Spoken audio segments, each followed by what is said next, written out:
sa tanan. Amen. Pwede ba pakingon sa imong katapat nga nalipay ang Ginoo nga niya kakaron?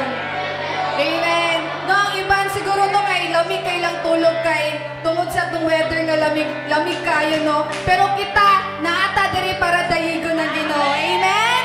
Amen. Ingon pa diri sa Psalm 9 verse 1, I will praise you Lord with all my heart. Unsa daw with all. So tanan no, I will feel of all marvelous things you have done. I will be filled with joy because of you. I will sing praise to your name, O Most High. Amen. Karon church, atong iandam ang atong kaugalingon, atong dayigon, ang nagbuhat sa tanang may gininhawa, ang nagbuhat sa kalibutan, ang nagbuhat sa tanan. Amen. Come on, let's be excited. Woo! Jesus, welcome your presence, Lord. We worship you. Woo! Magasibaon ka, O Diyos. Come on, let's clap our hands. Magasibaon ka. Come on, Lord.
pangalan, Lord.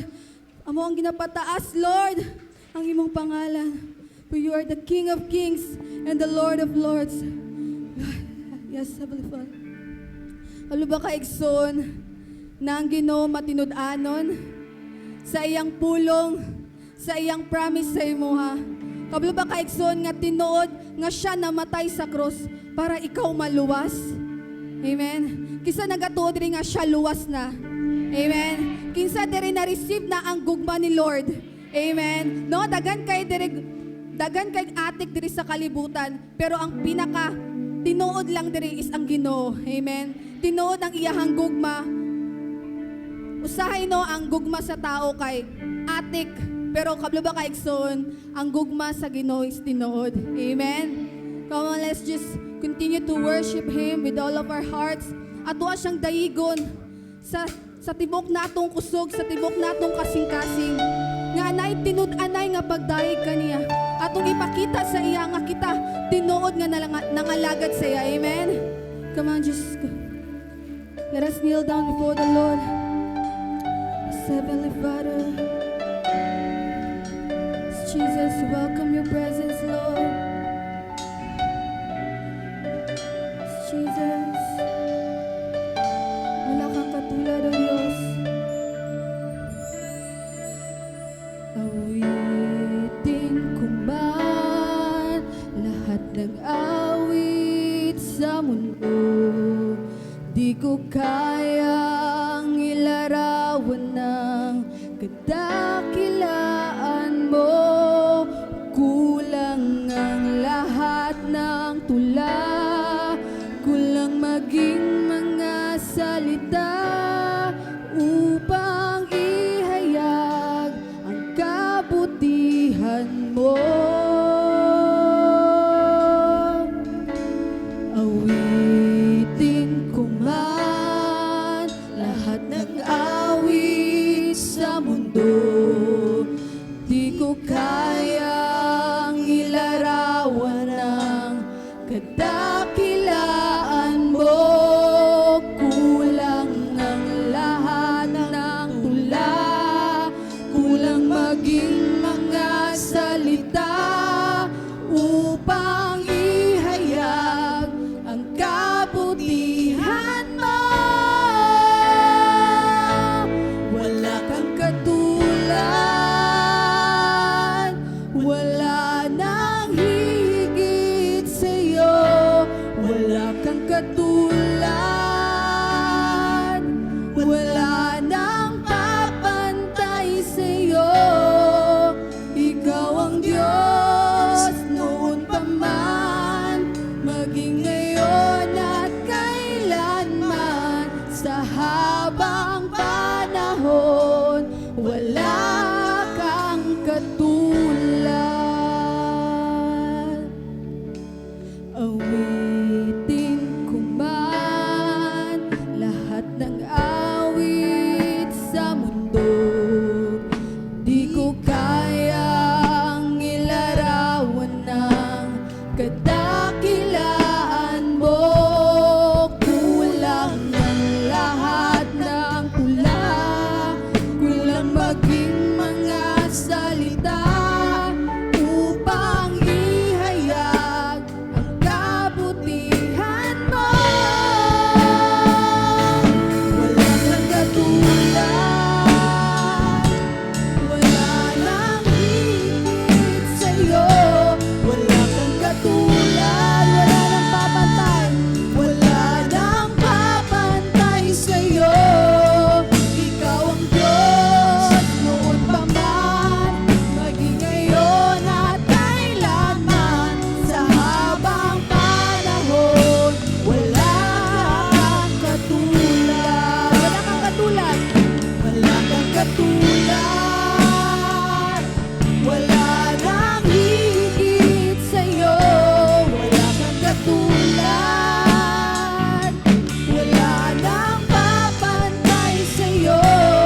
Ikaw ang Diyos noon pa man, maging ngayon at kailanman.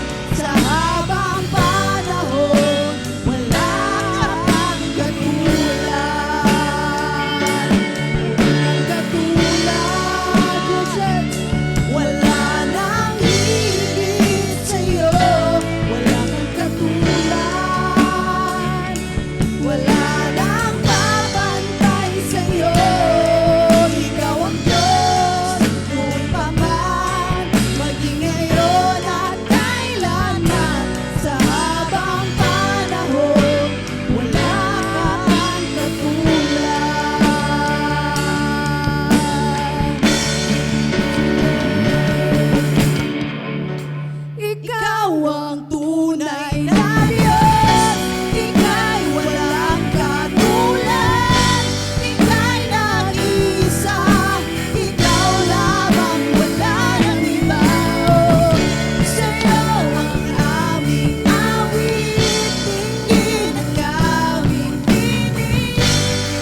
voice of people be heard.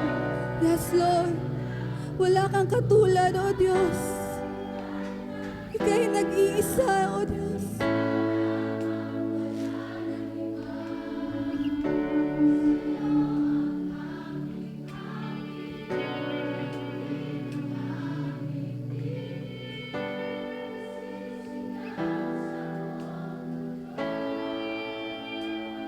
Yes, Lord.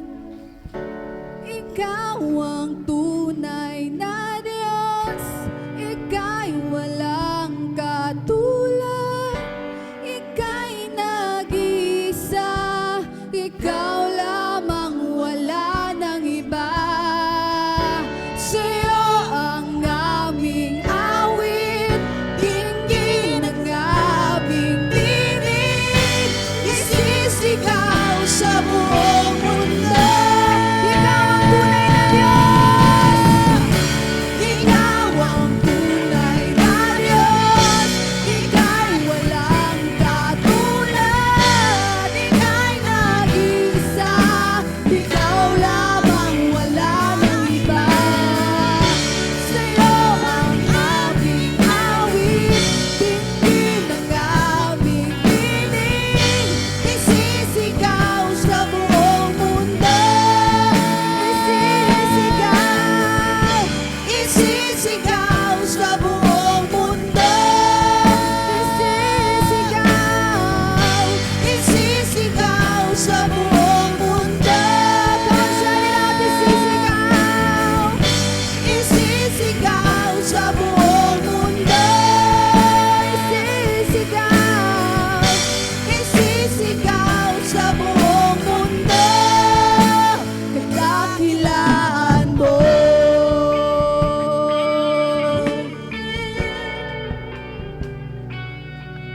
The word of the Lord says in Psalm 106 verse 44 to 45, but whenever you are in trouble, whenever you are in problem, He listened to your prayers. Nagapaminaw ang Ginoo sa imong mga pag-ampo. He always remember His agreement to you. Because of His faithful love, He will comfort you. Whatever you are experiencing today, maybe you are in trouble, you are in problem, in sickness, anxiety, depression, patong-patong na problema, maskin unsa na igsoon, ang ingon sa Ginoo, He will listen to your prayers.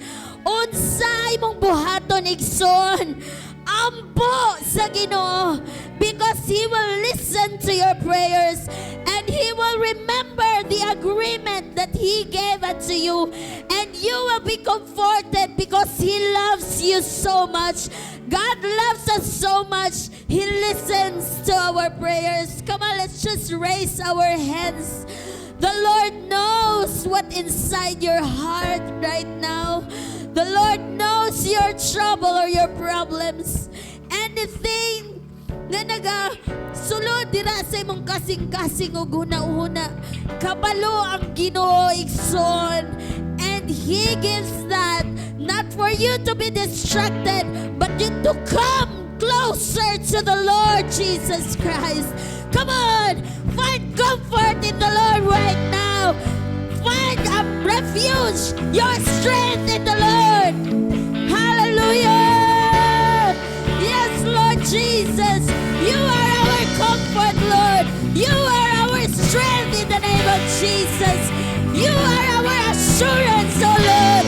Woo! Ikaw ang tunay na Diyos. Ang tunay na Diyos. Come on.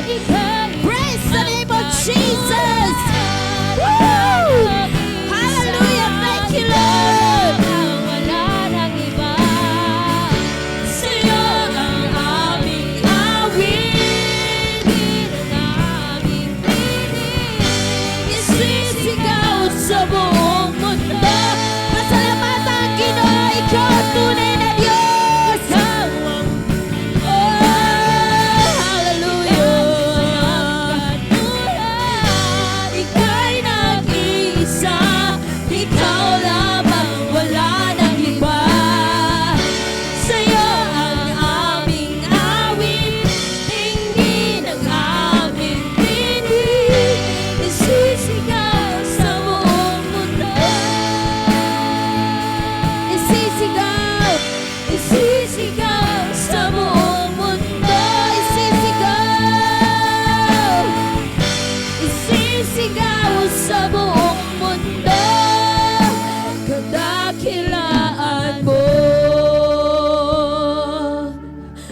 Father God, thank you so much, Lord, for this day. Thank you for your presence, oh Lord. Lord, we pray, oh God, that every heart, Lord, that longs for you will find, Lord God, the assurance in your words, Lord. Lord, dili na mo ma-describe, Ginoo, pinaagi sa mong mga pulong kung sa kakabagsig, kung sa kakamaayo, Ginoo. Usahay gani makalimot mi, Ginoo, Dios, sa imong kibuhat ka na mo. But Lord, we pray today that every heart will be reminded of your miracles. Every heart will be reminded of your faithfulness. Every heart will be reminded how powerful you are, oh God. Lord, we pray, Lord God, sa tanang nagakurog nga kasing-kasing karong kabuntagon, ikaw, Ginoo Diyos, sa mga-comfort kanila. And I pray, Lord Jesus, that today will be a day, Lord God, of testimony for every one of us, oh God. Sa tanan, Ginoo, nga nugnaw, Ginoo, ang kasing-kasing, ikaw, Ginoo Diyos, sa mga padilaag nini, ug makita nila kung unsa kakaayo, Lord God. Thank you so much, Lord. Let there be peace, let there be protection, let there be good health, provision, and your presence, Lord God, will overflow in everybody's heart today. Salamat, Ginoong Diyos. Puna kami sa imong pulong, Ginoo, nga mahimo ng hanigban mo, weapon na mo, Lord God, against the trials and the stones of the devil. Thank you so much, Lord. We honor you. We magnify your name. Come on, every child of God, worship, give praise to the Lord. Hallelujah. We praise you, Lord Jesus. Oh, hallelujah. Amen, amen. Pwede na tayo makalingkod.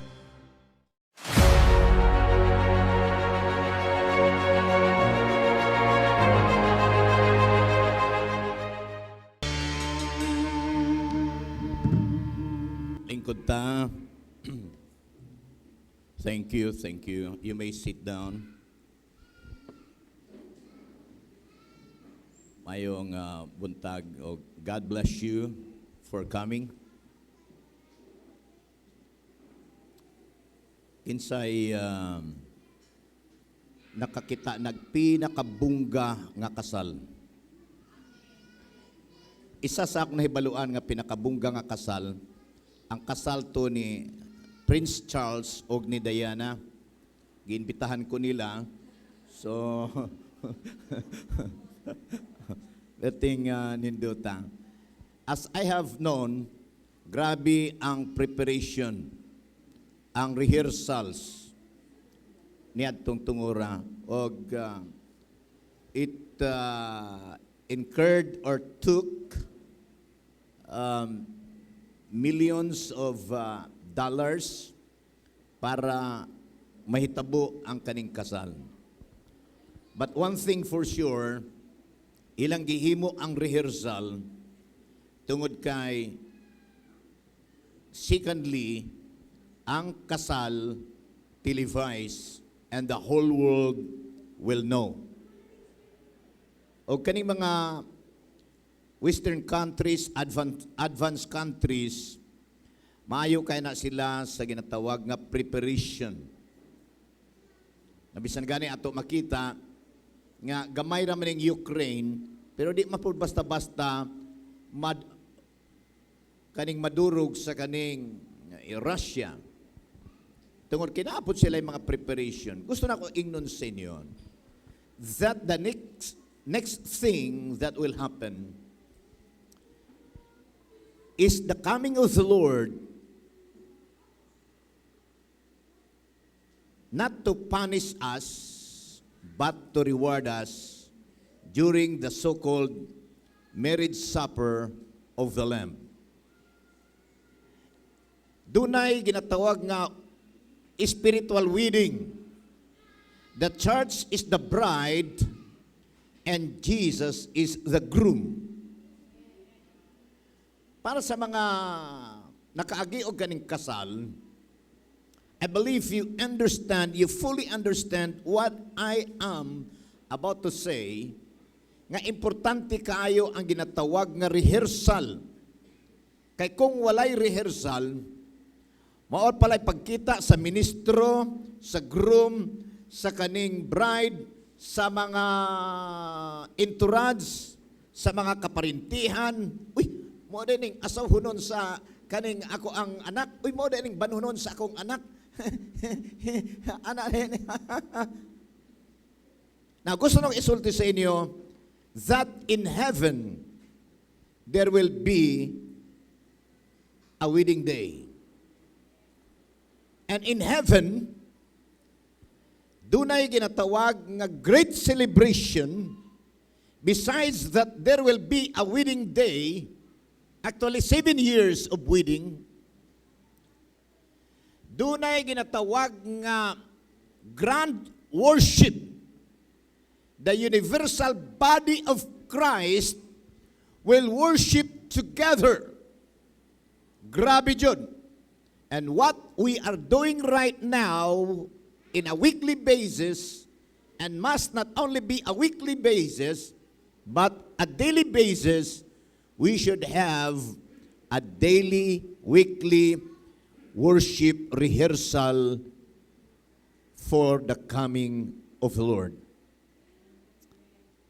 Ako mag-uul kaay ko nga di ko kaapas usahay sa kaning tawagan ni ato ang corporate worship tungod kay nagagukod ko. I am not just a pastor. I'm doing many things for the glory of God. Now, gabiin na kayo, alas 12 na. Kay mubalos ko og kaning text, musugo ko og tao, sige buhatan ni ingon ani. We should be concerned of the people. Ingon ni ana. Murag lami lang taon usahay ang pastor nga nagabarog diri makaingon mo nga walay problema, but hatagan ta mo hint no as an introduction. Magpastor man jud mo bisan sugod sa inyong balay, kung pila ka tawo ang naa diha nimo, labaw pa diha ang numero sa problema nga moabot nimo. So ako ning i-share karon sa inyo to strengthen your faith and to increase your capacity and even to double your commitment or strengthen your commitment to God, to His kingdom here on earth. Ang Dios adunay gingharian diri sa yuta. O ginasulti sa Biblia, o sinasabi na bala nakasulatan, in Romans 14:17, that the kingdom of God is not a matter of eating and drinking, but it is peace, righteousness, and joy of the Holy Ghost. If you are living in a peaceful life, it sounds to be that you know your God. If you are living in righteousness, it sounds to be that you are living with God. If you are being happy or enjoying the presence of God, it looks or it sounds to be that you are living with God. Ang kabaliktaran niyaan ay yaong wala kang kapayapaan, that is of the devil. Wala kang tamang relasyon, that is of the devil. Wala kang kagalakan sa presensya ng Panginoon, that is of the devil. But remember, the kingdom of God is eternal. The kingdom of Satan is temporal. That means, kung ikaw man ngayon ay mayroong problema, temporaryo lang yan, sapagkat wala ka pang problema, kay Kristo ay mayroong nang solusyon ang iyong problema. Yan po ang dapat nating pagkakatandaan. Matthew chapter 16, verses 13 to 20, it says here, when Jesus came to the region of Caesarea Philippi, He asked His disciples, "So do people say that the Son of Man is?" Ito ay mga 120 miles away from Jerusalem. Ibig sabihin, malalayo ang mga lugar na kanilang pinupuntahan kahit wala silang mga sasakyan. Tayo kuminsan malalayo rin ating pinupuntahan, pero hindi sa ebanghelyo kung saan-saan pumupunta dyan. Pag uwi, nagkakasakit. Okay lang ako na magkasakit kapag Diyos ang aking sinusunod. Yan po yung dapat natin pakakatandaan. Dito sila ay naglalakad sila para mag-ebanghelyo. And human as they were, nagkakasakit din yan sila, nanghihina din yan sila, but hindi nila inaalintana ang kanilang mga karamdaman upang hihina sapagkat alam nila na ang Diyos ang kanilang sinusunod. In our situation today, hindi po tayo pwedeng magkumpiyansa. Subalit, bakit kayo nagkukumpiyansa? Kung saan-saan kayo nakakarating, subalit sa simbahan ang tamad-tamad natin. That is a rebuke. And I do not only claim that I am a pastor. Hindi lang ako pastor. Ano ka pala, pastor? Sundalo ka? Oo, sundalo rin ako, for your information. Hindi ko lang sinasabi sa inyo, pero yan po ang katotohanan. I am a licensed soldier. Ang lisensya ko ay makikita sa 2 Timothy chapter 2, verses 1 to 5. That a Christian is not just a believer, but a soldier, a farmer, and an athlete. Ngumiti naman kayo dyan. Akala na sabi, intil kaya ito si pastor? Anong intil? Wala akong kinalalaman dyan. Okay, now, balikan po natin. Dito po ay tinanong po ng Panginoong Hesukristo, ano nga ba ang pagkakakilala ninyo sa akin? Na siya din pong tanong ni pastor, ano nga po ba talaga ang pagkakakilala ninyo sa Panginoon Hesukristo?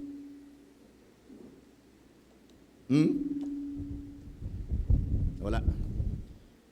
Ang sabi ng kanyang mga disciples, well, they replied, some say, John the Baptist. Pero hindi naman John the Baptist si Jesus Christ. Some say Elijah. And others say Jeremiah or one of the other prophets.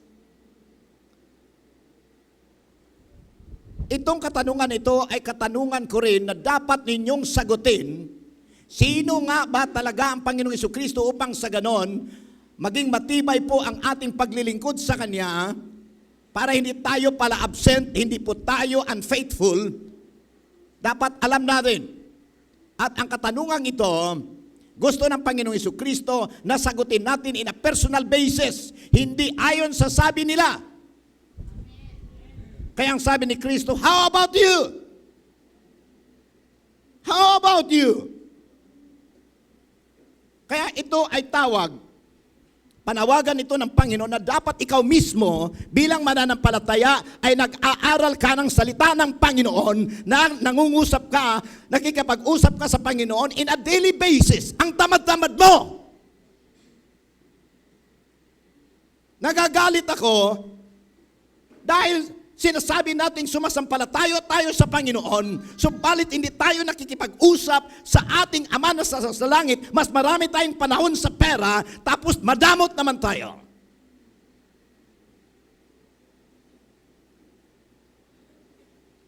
Masama, pastor, ang introduction mo. Hindi masama.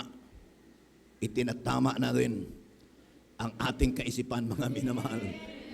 Amen. Now, sabi ng Panginoon si Kristo, kayo. Then He asked them, but who do you say I am? Aba, sa dami-daming milagro na kuminsan masabi ng 10 o 11 na ito na nga, siya na nga. Pero ang iba naman ng mga babae, siya na nga. Itong sinasabi nila, siya na nga, nakalimutan nila. Ano ang nasa isip nyo? Sino ako? Sabi ni Kristo. Mabuti na lang, nandyan si Pedro. Ang sabi ni Pedro, thou art the Messiah, the Son of the living God. Hallelujah. When we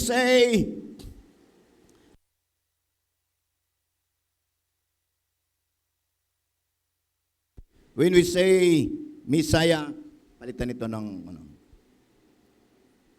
mga minamahal,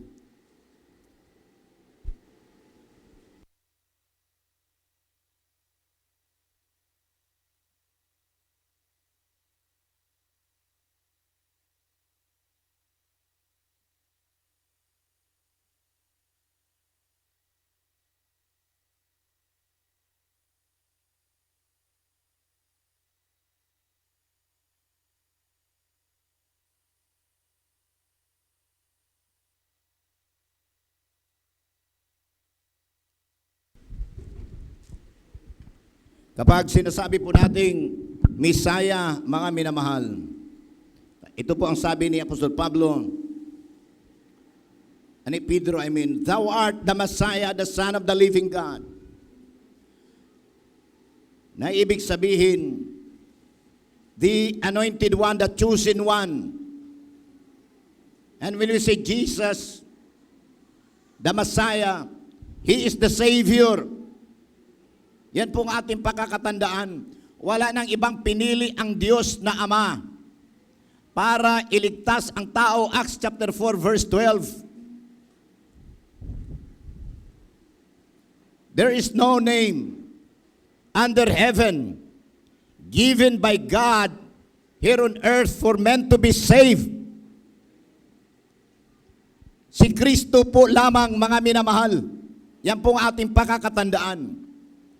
Kapag lumihis na dyan, grupo na ang nagliligtas. Tao na ang nagliligtas, bagamat we have a part by way of sharing the Word of God. Hindi na po yan tama, sapagkat ang kaligtasan ay galing sa Diyos.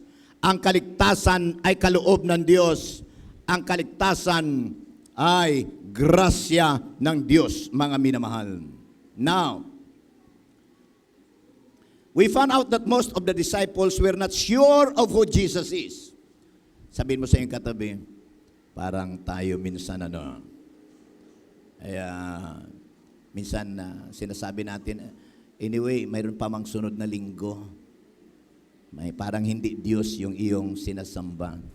Business muna tayo. Ligo muna tayo. You are too ignorant. That's a hard word, but you have to understand. And most of them were listening on what the people around said.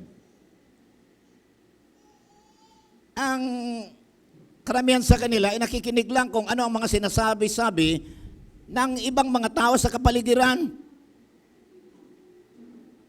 Subalit,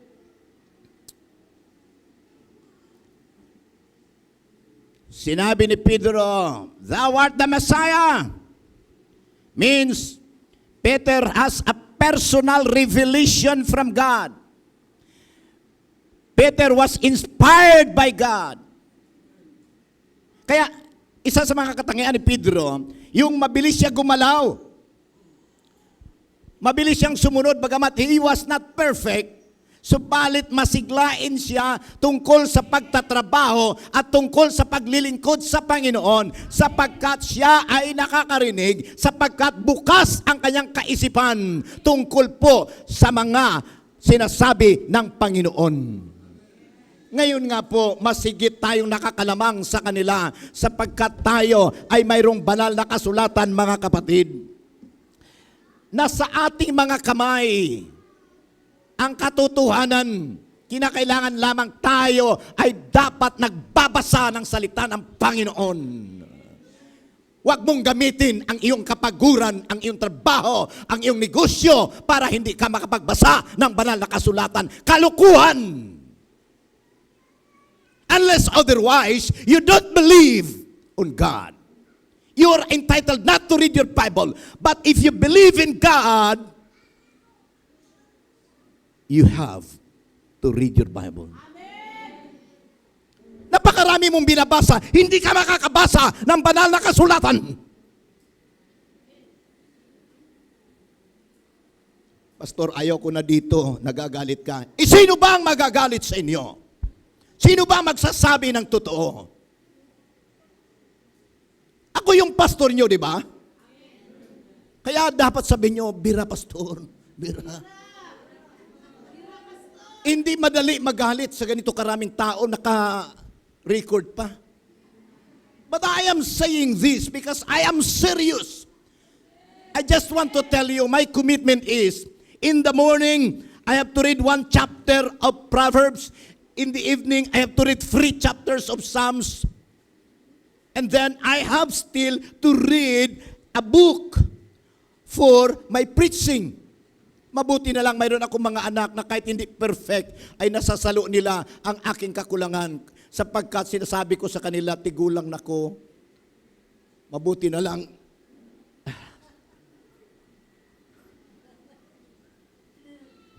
Akala ko minsan mga kasama ko sa Miracle, hindi pa ako senior. Senior na ako.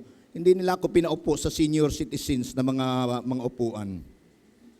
Sabi ko, kulang yung bangko nyo. At umupo ako. Okay, now, gusto nyo tumuloy tayo? Nasa intro pa lang tayo eh. Now, further this passage tells us on the advancement of the kingdom of God. The kingdom of God should advance.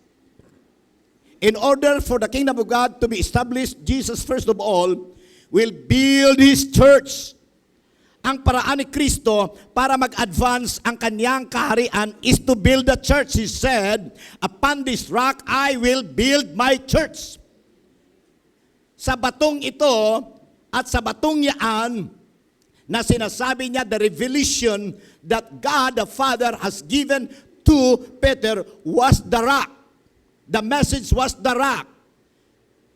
When we say rock, unchangeable, strong, stable, na dapat lamang tayo po na mga mananampalataya, if we are a believer of Jesus Christ who is the eternal rock, dapat stable tayo sa ating pananampalataya, dapat strong tayo sa ating pananampalataya sapagkat si Kristo ay hindi nagbabago. Hebrews 13:8, yan po ang sinasabi. At hindi tayo nagpapadala sa opinion ng mga kapaligiran. Hindi tayo nagpapadala sa opinion ng media. Hindi tayo nagpapadala sa opinion ng kung ano-anong komedya. Amen? Dapat tayo ay nakatitig sa Panginoong Kristo. And therefore, tayo na church should intentionally understand what?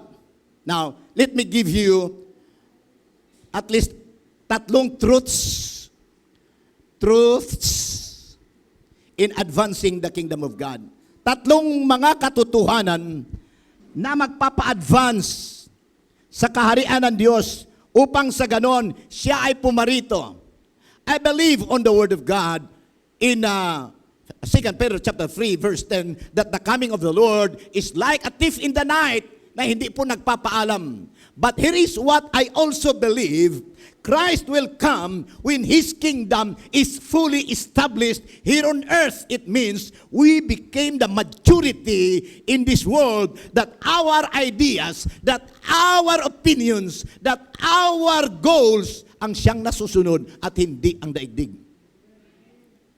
Pero makikita natin sa kasalukuyan na kapag mayroong tumakbo na Kristiyano o mananampalataya, kulang ang buto.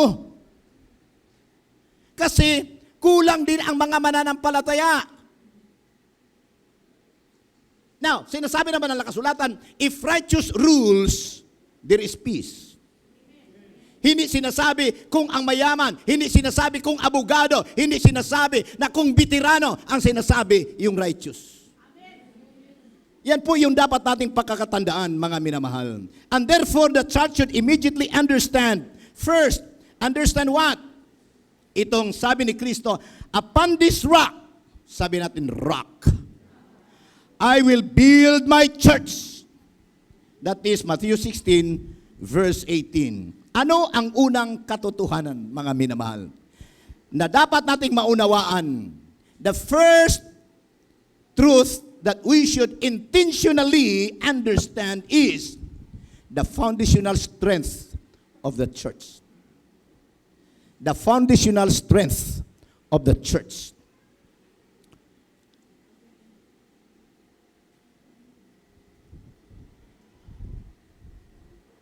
Una, dapat nating maintindihan yung salitang rock. Amen? Sino dito ang nakakita na ng rock? Taas kamay. Marami Siguro nakatira kayo sa tabing ilog noon, ano? Kasi ganun din ako noon eh. Rock used is used in scriptures as metaphor, paghahambing, signifying, sabi natin, strength, signifying steadiness. Sabi natin, steadiness, signifying durability. Di ba tayo kapag bumili ng mga gamit, gusto natin durable? Ang problema lang kuminsan, gusto rin natin mura. Kaya niluloko tayo ng tindiro. Ito, durable ito. Pero discounted na ito. Pagdating mo sa bahay, sira na. Pero si Kristo walang kasiraan, mga minamahal. Amen? The prophets used these metaphors in a variety of ways, conveying an impression of unwavering character of God. Ang Diyos po natin ay hindi nagbabago. Ang kanyang katangian, ang kanyang kapangyarihan, siya noon, ngayon, at magpakailanman, mga kapatid. And He is worth of our trust. He is worth of our submission. He is worth of our obedience. Yan po ang katotohanan. Ba't walang umaamin? Masama ba English ko o gusto niyong magtagalog lang talaga ako? Hindi naman talaga ako magaling sa English. Sinusubukan ko lang.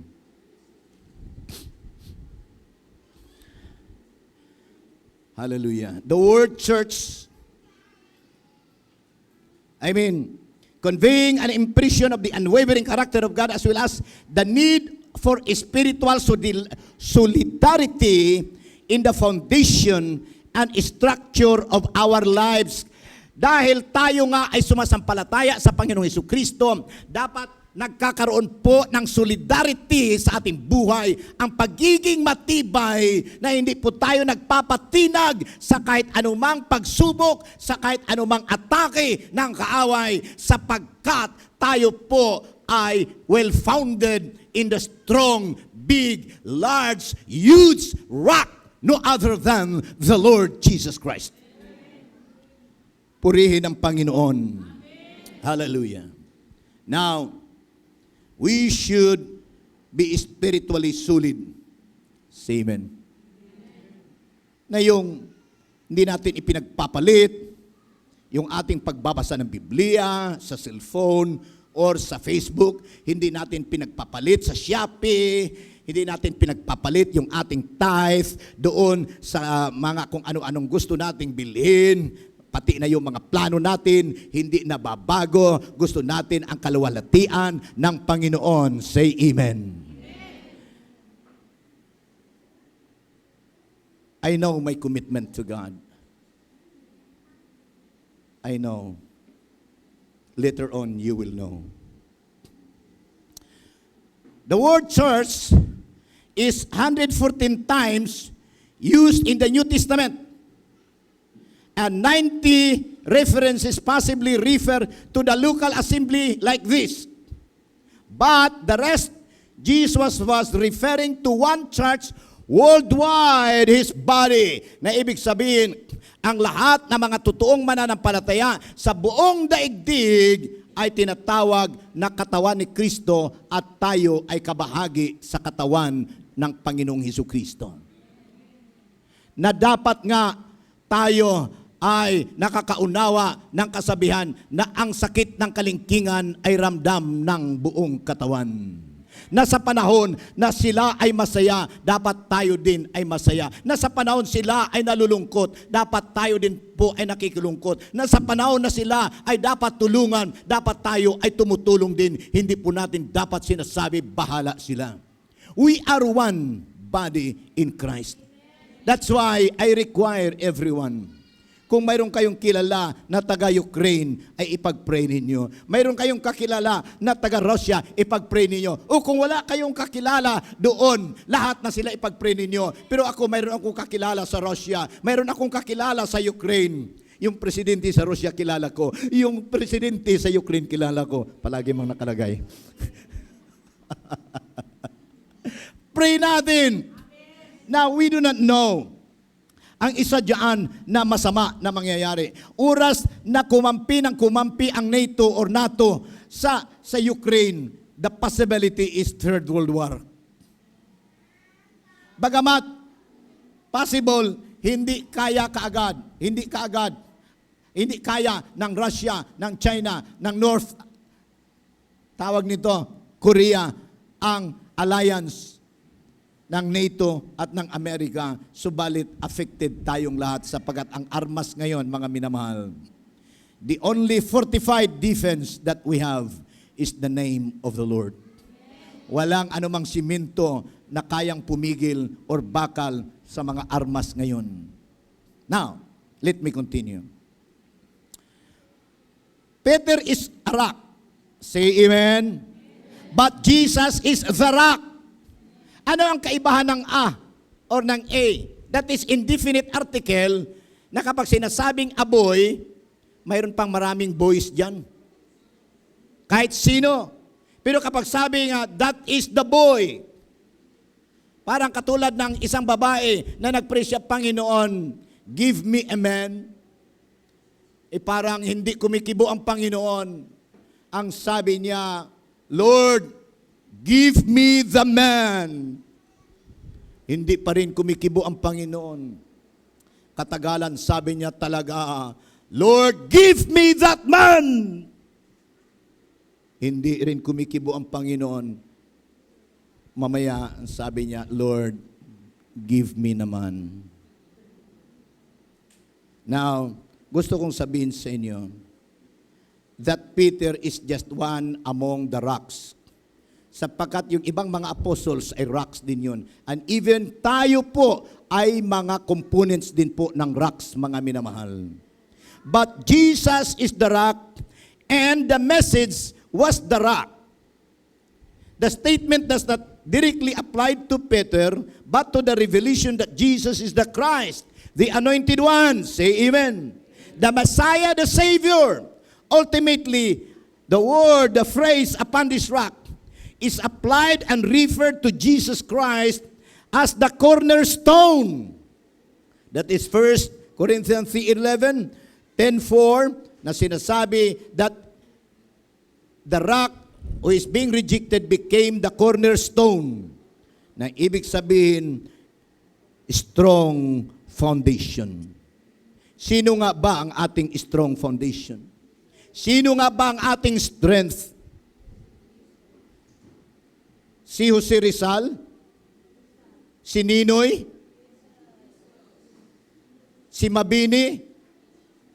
Sino pa ba ang mga tao na nasa pera? No. Money is not our foundation. Jesus is our foundation, brothers and sisters. Sinasabi po ng Samuel, 2 Samuel chapter 22, verse 2 to 3, the Lord is my rock and my fortress and my shield and my tower. Na ibig sabihin, kapag tayo po ay nakapundar, kapag tayo ay nakatayo, kapag tayo ay nakatatag kay Jesucristo, our relationship is being strengthened by the Word of God in a daily basis. Ating nakikilala ang Panginoon na siya pala ang ating divine shepherd. At kapag siya po yung ating divine shepherd, nagkakaroon po tayo ng divine protection, nagkakaroon po tayo ng divine promotion, nagkakaroon po tayo ng divine provision, nagkakaroon po tayo ng divine lady. Oh, divine lady, wala, joke lang yun. Hello. Kaya, believers, if believers with an open eye will see who Jesus is, kapag makikita lamang natin kung sino si Kristo. If believers will see that Jesus is the eternal rock, the unshakable, the durable, the stable, King of kings and Lord of lords, we will not be afraid. We will not be afraid of our yesterdays. Mayroon tayong mga kakahapon na kuminsan gumigising. Hindi tayo matatakot sa ating ngayon. Ang ngayon ay hindi maganda socially, geographically hindi maganda. Subalit hindi tayo matatakot sa ating bukas kapag si Kristo ang ating kasama. Mayroong awit na nagsasabi, because He lives, I can face tomorrow. Because He lives, I can face tomorrow.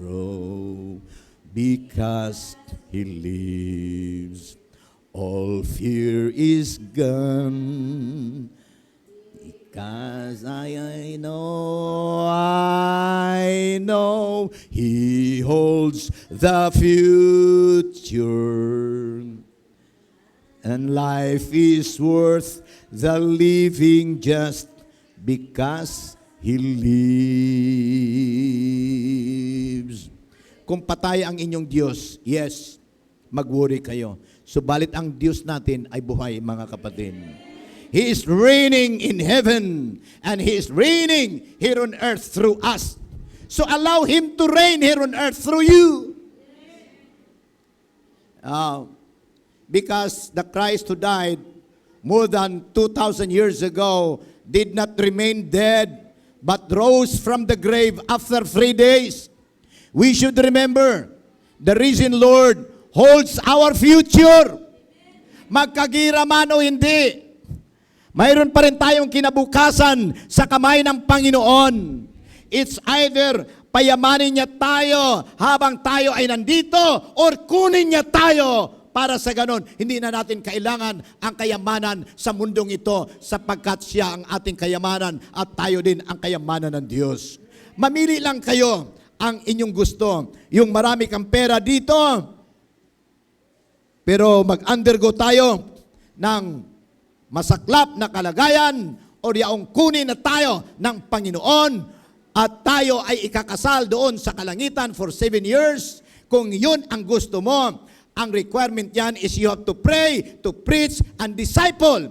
Sabi ng Matthew chapter 24 verse 14, and this gospel shall be preached into all the nations, and the end will come. Ang tanong ko, kayo ba'y nagsisikap na matuto na mag-share ng salita ng Panginoon?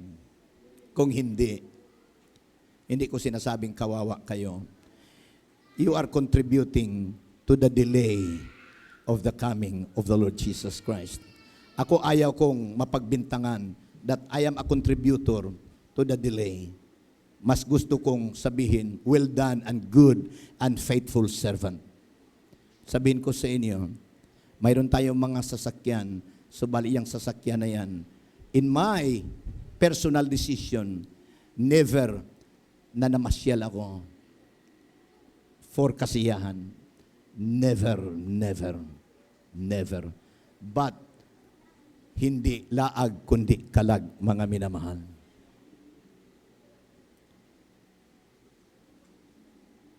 Hallelujah. Now, we should remember the reason Lord holds our future. No matter what happens today and tomorrow, Jesus is our foundation. He will never be shaken. Ito po ang dagdag nating pakakatandaan. Maliban na siya ay rock, nang sinabi niya, I will build my church. Ano ang itinuturo dyan? Means, He is the owner. He is the builder and the owner. Ako po ay hindi gaanong istrikto. Subalit, yung Bible ko kapag hinahawakan, tapos hindi naaayos ng gusto, pinapagalitan ko yung humahawak. Yung sasakyan, kapag dinadrive ng iba, pag uwi niyan, ay tinitingnan ko kung ano ang gas-gas.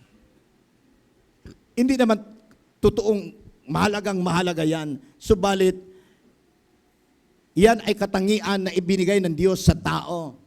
Ang tanong ko, how much more for God?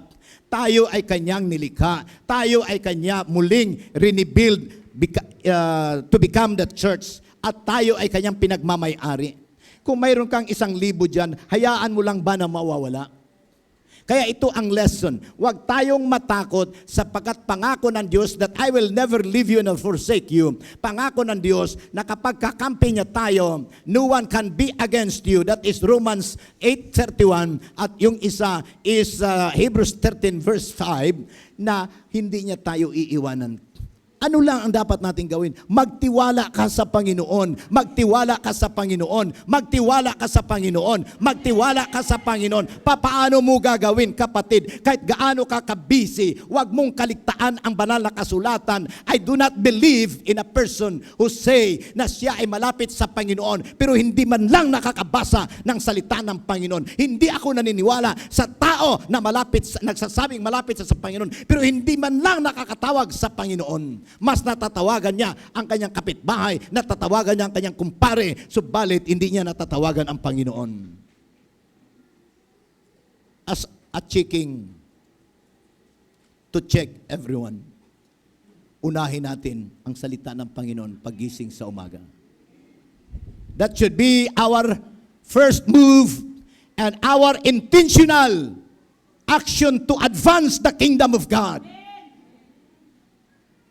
Next, mga minamahal, naniniwala ba kayo na kayo ay pinagmamayari ng Panginoon at dahil diyan hindi niya kayo pababayaan? And therefore, the church should intentionally advance. Amen. Ay, pangalawa. Now,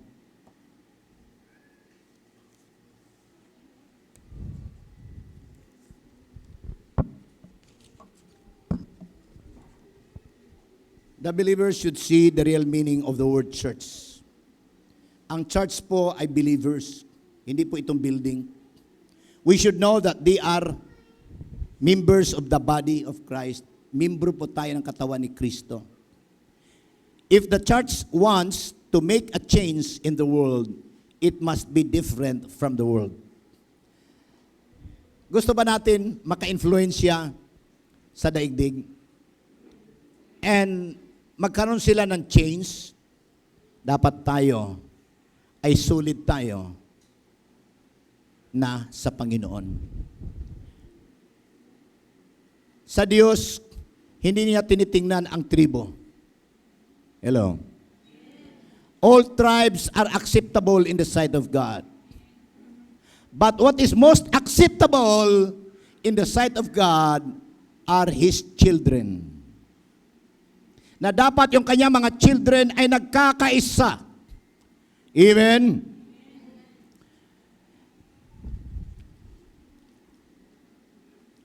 Na ang atin pong layunin ay yung ang mundo ay mababago.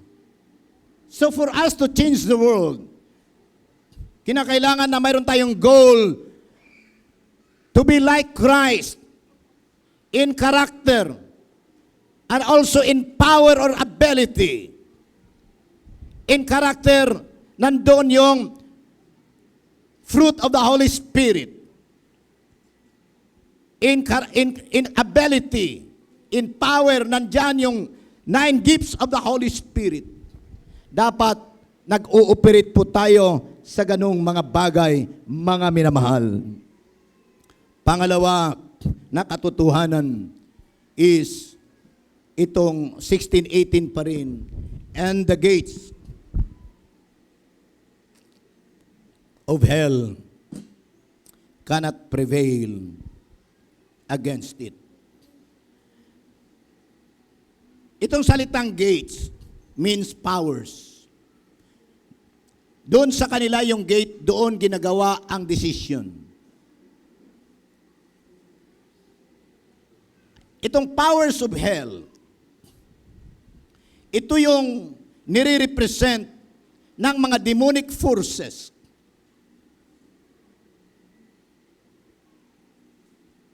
Mga evil activities. Mga worldly activities. The demonic acts introduced by the demonic forces. Worldly pleasures.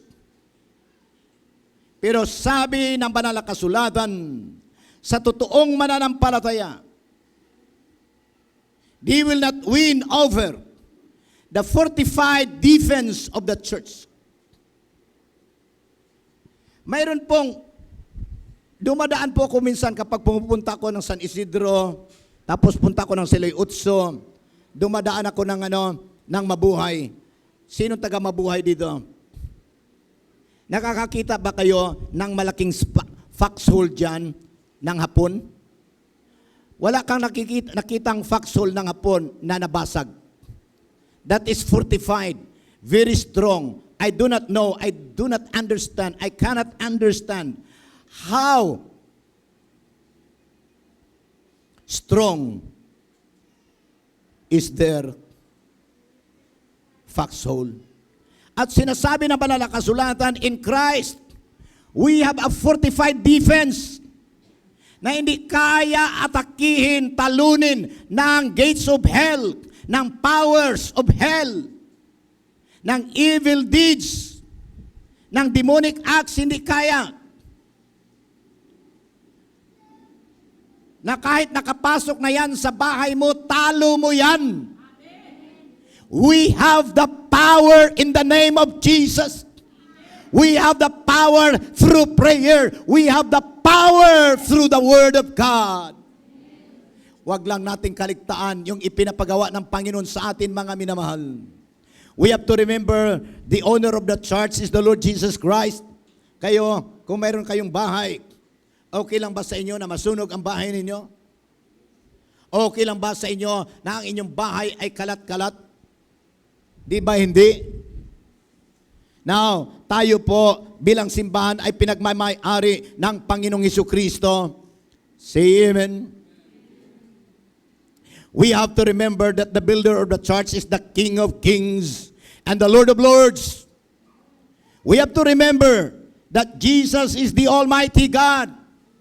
That is 1 Timothy chapter 6 verse 15, Revelation 17 verse 14, Revelation 1:8, or Revelation 19:16, mga minamahal. Jesus is the Almighty God. When we see Almighty in the Hebrew word El Shaddai, and it means the all-powerful. Actually, God is omnipotente, means all-powerful, omnipresente, all-present, omnisciente, all-knowing. Yan po ang Diyos na ating pinaglilingkuran. At bakit ka natatakot sa ngayon at saka sa kinabukasan? This Jesus who is all-powerful, this Jesus who is all-present, this Jesus who is all-knowing, God, came to this world to temporarily put a limitation to Himself. Limitahan niya ang kanyang sarili. When He was here on earth, kumakain siya, natutulog siya, mga minamahal, and had humbled Himself even to the point of becoming a servant. Nag-serve siya, mga minamahal. Hinugasan niya mga paa ng kanya mga disciples. Now sa atin, yun kasi yung tradisyon nila na hinugasan ang mga paa. Ang sa atin, I don't require you na hugasan yung aking paa.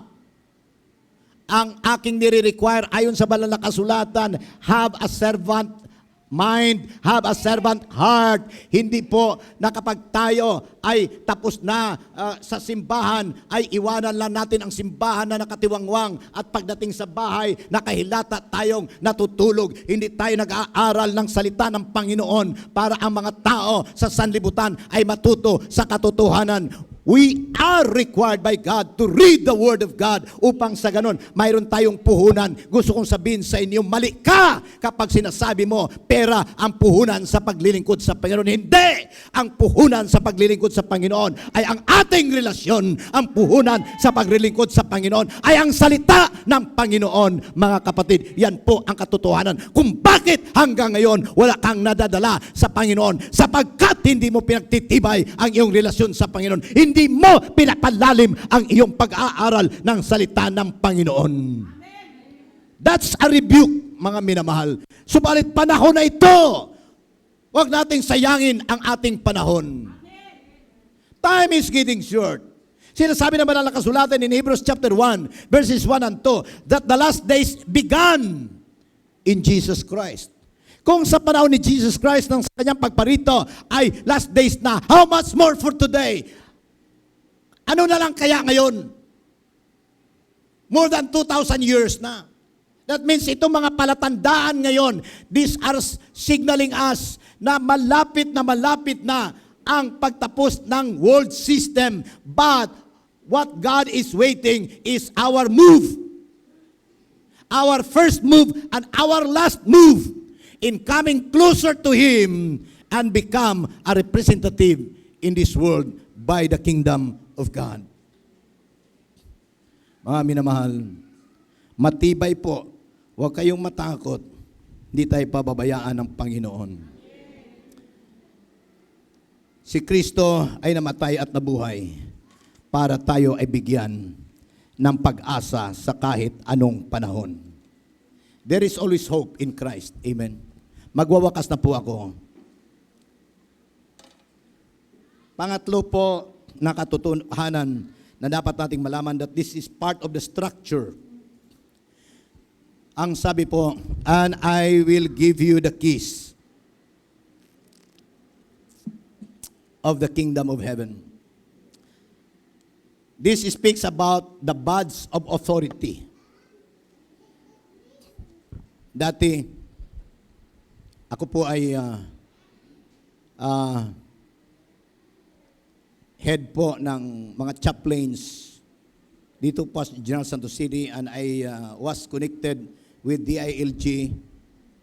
Yung head po ng DILG na lawyer ang kasama ko palagi.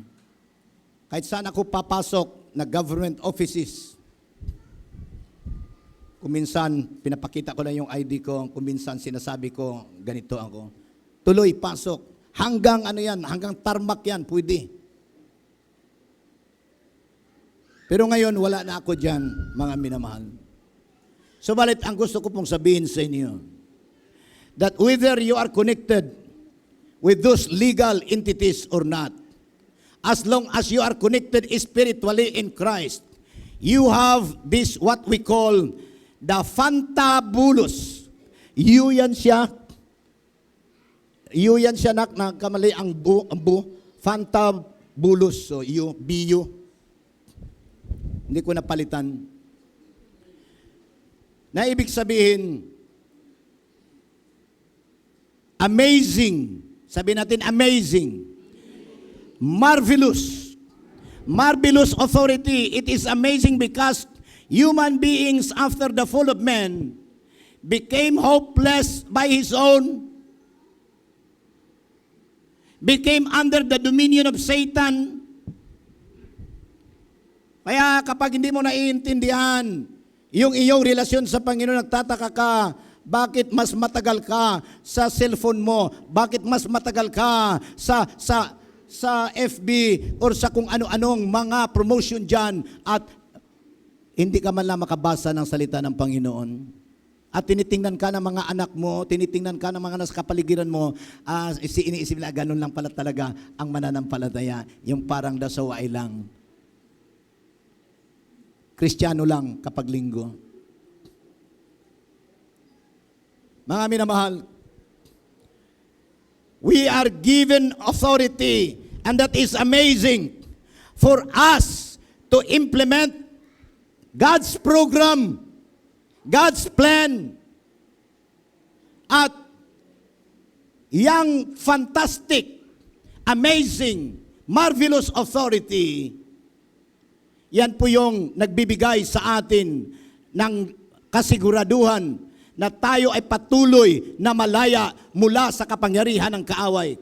It is amazing because human beings after the fall of man Man became hopeless by his own, became under the dominion of Satan, was separated from God, became the enemy of God. But in Christ, we are restored. Say amen. But in Christ, we became children of God again. But in Christ, we are reconciled. But in Christ, we became friends of God. In Christ, we become reinstated. Ibig sabihin, we are put back in the position that was taken away. Tayo ngayon ay mas makapangyarihan na kay Satanas. Kaya nating maging mabait sa loob ng simbahan at kaya nating maging mabait sa loob ng bahay. Say amen. Kaya nating mabait kahit saan. Say amen. Mayroon daw isang manugang at biyanan. Ang biyanan yung mother-in-law matagal na niya talagang ipinagpipray yung kanyang manugang na lalaki na sana naman sumamba. But for so many years, hindi talaga pumupunta ng simbahan. Hindi niya malaman-laman. But one day, ay nagkaroon ng okasyon sa loob ng simbahan at nayaya niya yung kanyang manugang at pumunta dahil mayroong kainan, ganun. Noong nag-preach, nag-worship na, nag-ministering na, nag-preach ang pastor, tinanggap niya ang Panginoon at umalis na ang lahat. Nagtaka yung pastor na hindi pa rin siya umaalis. Tinanong siya ngayon, Brad, tapos na ang simba, anong problema mo? Siya, wala pastor, natutuwa lang ako. Tapos pinunta siya ng biyanan niya. Tawag nito, uwi na tayo kasi tapos na ang simba. Sabi niya, dito lang ako, mama. Bakit? Anong dahilan? Tapos ng simba. Mabuti kasi dito, mama, kasi dito, nakita ko na mabait ka masyado dito sa simbahan. Doon sa bahay, tigre ka. Now, binigyan po tayo ng kapangyarihan ng Panginoon, mga minamahal, para atin pong maipagpatuloy ang kagustuhan ng Panginoon, that we can set an example. The Christ-likeness will be seen in us. Ang authority na mayroon tayo as I end. That is power in action. Mayroon pong isang kalaking sasakyan. True story daw ito, and also it happened that I was able to be there in that place. Doon po sa kanila, hindi ko nasabing sa amin, doon sa US, nakakita ko ng napakalaking mga wheeler trucks. Tig-30 ang gulong, na kapag walang karga, hinahang yung mga gulong sa kalagitnaan ay yung sa gitna. Isang araw, mayroon daw isang napakalaking sasakyan na katulad niyan na humaharurot ang takbo. Siguro hindi napigilan ng driver, nag-overspeeding. Biglang mayroong lumabas na payatin na tao at sinabihan siya. Kasi tinawagan na doon pala sa unahan that vehicle is overspeeding. Tabi ang sasakyan. Taas ng sasakyan. At bumaba yung napakalaking tao. At sabi, sorry po, sir. Sabi ng pumara, you violated the speed limit. Payat lang masyado yung pumara, pero pulis pala. Gusto kong sabihin sa inyo, maaring payat ka lang or mababa ka, wala kang kapera-pera, but you are authorized by God. You are empowered by God. Huwag nating sayangin ang kapangyarihang yan, mga minamahal. Just want to tell you, the church is not the building, but the people who responded on the calls of God. The call unto salvation, the call unto consecration, and the call unto service. The Greek word for the church, mga minamahal, ay ecclesia. At sinasabi ng banal na kasulatan that we are to keep on going. We have to make intentionally, we have to make disciples intentionally. Ang pinakatutong utos diyan sa Greek language, mga minamahal, ay yung make disciples. Yung salitang to go sa English, sa Greek yan, ang meaning yan is keep on going.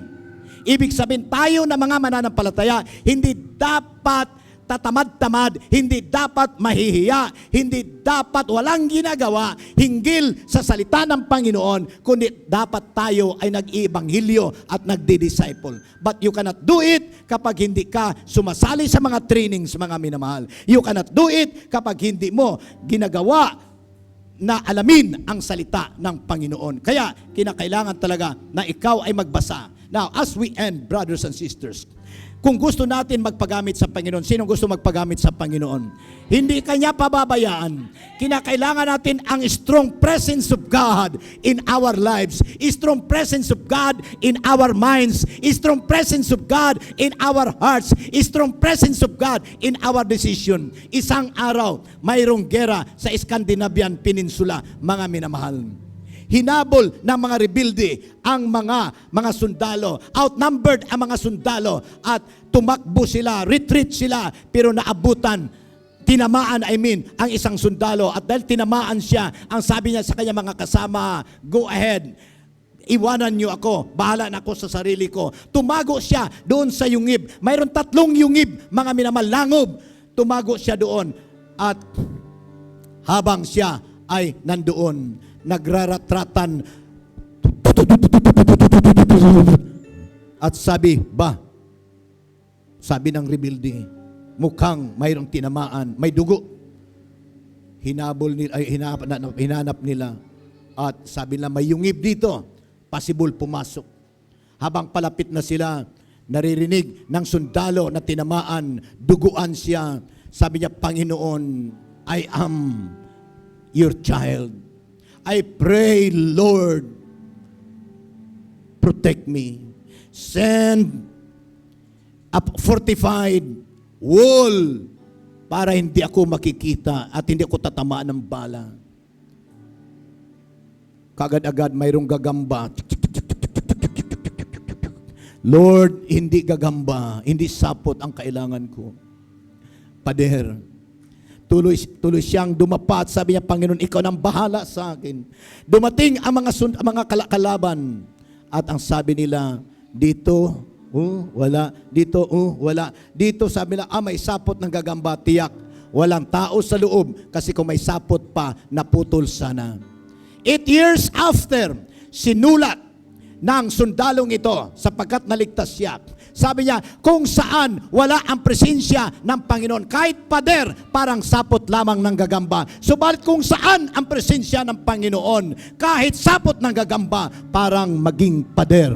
Gusto nyo ba maging matibay sa Panginoon? Mga minamahal, let us remember that Jesus Christ is our foundational strength. Let us remember that Jesus is our fortified defense. Let us remember that Jesus is the pantabulous authority of our beliefs or the church. Let us all stand up and let us make a commitment na ating pahalagahan ang presensya ng Panginoon sa ating buhay, na hindi tayo matulog na walang salita ng Panginoon, na hindi tayo babangon na walang salita ng Panginoon. Tayo ay lumapit sa Kanya, mga minamahal.